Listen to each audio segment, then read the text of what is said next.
Biglang talwa vele la balnyana Biglang talwa mbula majito gabayaga yemba watele jango madi mbamwari anvito mina chilonda we.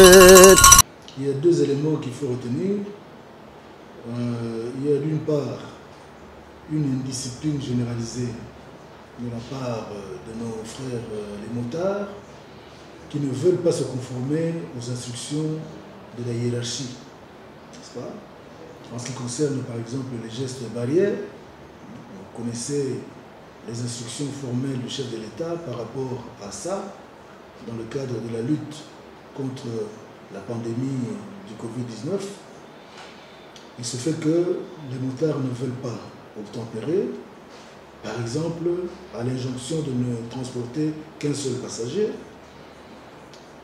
Et lorsque les éléments de la police de circulation routière les interpellent, ça pose des problèmes. Ça, c'est le premier élément. Deuxième élément, c'est également le comportement ou les méthodes de nos agents de la police de circulation routière qui sont parfois teintés de brutalité, de manque de courtoisie, et ça aussi, ça débouche parfois à des échauffourées, à des confrontations, et c'est ce qui s'est passé avant-hier et hier.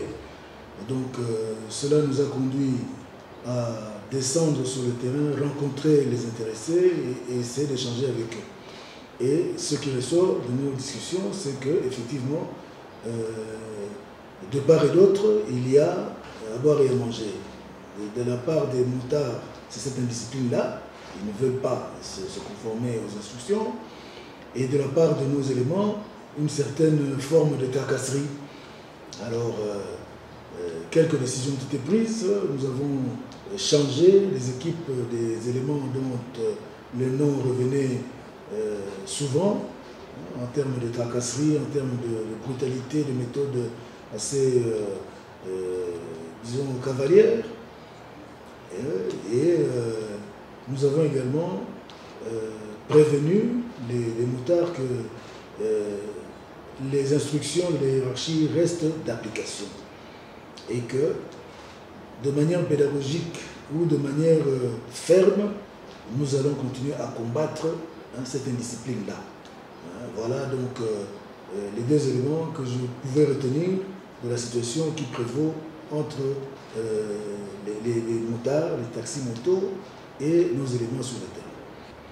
Les agents de la police de circulation routière sont formés. Ils sont formés, ils savent ce qu'ils ont à faire sur les voies publiques. Il ne s'agit pas de les former.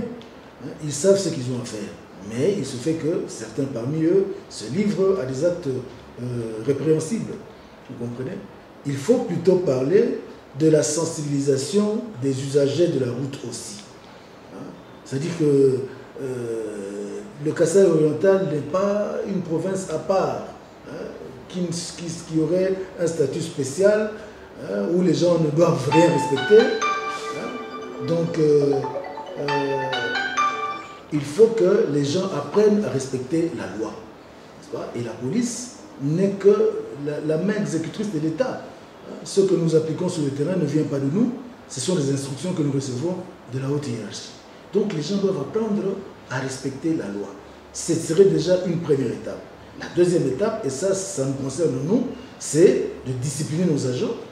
Parmi ceux de nos agents qui se livrent à des actes de tracasserie, nous sommes toujours prêts à les sanctionner dès que l'information nous parvient.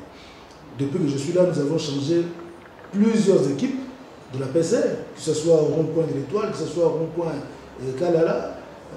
Donc chaque fois que nous apprenons que les éléments se sont mal comportés, nous sommes les premiers à les sanctionner. Mais de l'autre côté également, il faut que la population apprenne à respecter la loi. Voilà ce qu'il faut dire. Nous sommes dans la même configuration. Le couvre-feu se poursuit, n'est-ce pas? Nous avons donné des instructions à nos éléments pour que les confrontations soient le plus possible évitées. C'est-à-dire, jusque-là, nous n'avons aucune base légale sur le plan de la province pour, disons, infliger des amendes. Donc nous attendons que la province sorte un arrêté pour nous fixer le barème ou le barème de la tarification, des amendes que nous devons infliger aux réfractaires. Donc pour le moment, lorsque quelqu'un est au-delà des heures prévues et qu'il habite loin, il est disons, loin de son lieu d'habitation, nous les gardons jusqu'à 5 h du matin et nous les laissons partir.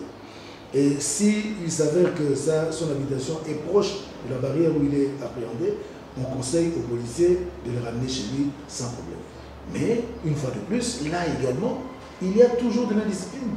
Il y a des gens qui ne respectent, qui ne veulent pas respecter, ils se promènent à des heures tardives, et lorsqu'on les interpelle parfois, ils font preuve de violence. Donc voilà, je crois qu'il y a un travail d'éducation, de sensibilisation que la société civile doit nous aider à faire auprès des corporations et auprès de la population pour que les gens... Pourquoi faut-il que chaque fois il y ait,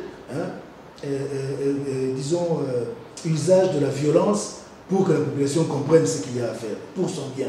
Non, je pense que sur le plan du civisme, la population doit comprendre que les règles qui sont établies sont pour son bien à lui. Cette maladie-là n'épargne personne. Et alors donc, si le peu que nous pouvons faire pour éviter la propagation, disons, exponentielle de cette maladie, je pense que il revient à tout le monde de respecter cela pour nous épargner tous. Voilà, donc j'exhorte la population à la discipline, à l'obéissance, n'est-ce pas? La plus haute autorité du pays a donné des injonctions, des instructions, elles doivent être respectées. Je vous en prie.